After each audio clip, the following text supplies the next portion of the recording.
अमृत प्राप्ति के लिए देवों और असुरों ने मिलकर समुद्र मंथन किया था।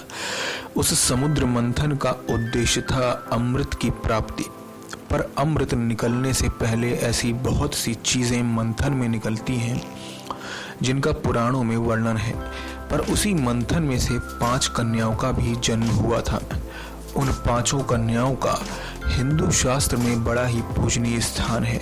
आइए जानते हैं कि कौन है वो 5 कन्याएं।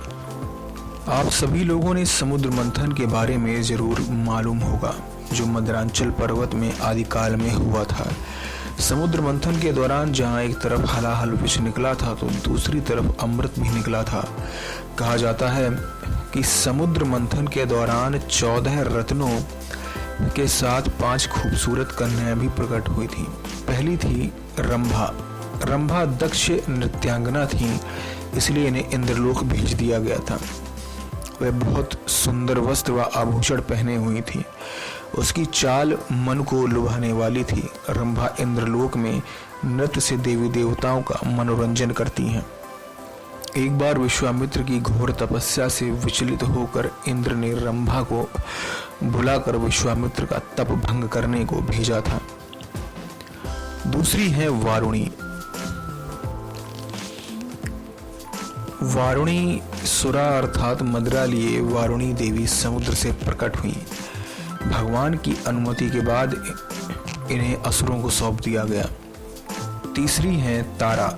रामायण कथा में मिलती हैं। देवराज इंद्र के पुत्र वानर राज बाली ने समुद्र मंथन के दौरान देवताओं को कमजोर पड़ते देख उनकी सहायता करने लगा। बाली के बल और साहस से प्रसन्न होकर देवराज इंद्र ने उन्हें वरदान दिया कि तुम में से जो भी युद्ध करेगा उसका आधा बल तुम्हें मिल जाएगा। साथ ही देवताओं ने सागर मंथन के सहयोग के मंथन से उत्पन्न अप्सरा तारा के साथ बाली का विवाह करा दिया। चौथी है रूमी। वानर राज बाली का भाई तथा सूर्यपुत्र सुग्रीव को भी समुद्र मंथन से निकली अप्सराओं में से एक अप्सरा रूमी कन्या पत्नी स्वरूप मिली, जिस पर एक समय बाली ने अधिकार कर लिया था। अपनी पत्नी को मुक्त कराने के लिए, अपना सम्मान पाने के लिए सुग्रीव ने भगवान राम से मित्रता की थी और बाली का वध हुआ। 5वीं है देवी लक्ष्मी। जब समुद्र मंथन हुआ तब रत्न के रूप में देवी लक्ष्मी जी प्रकट हुई थी। इनके अवतरण के बाद देव और दानव सभी चाहते थे कि लक्ष्मी उन्हें मिल जाए, लेकिन देवी लक्ष्मी ने भगवान विष्णु का वर्ण किया। ऐसे ही विचित्र और रहस्यमय कहानियों के लिए हमारे नेक्स्ट एंड स्पिरिचुअल को सब्सक्राइब करें। नेक्स्ट एंड स्पिरिचुअल से अभिषेक चौहान की रिपोर्ट।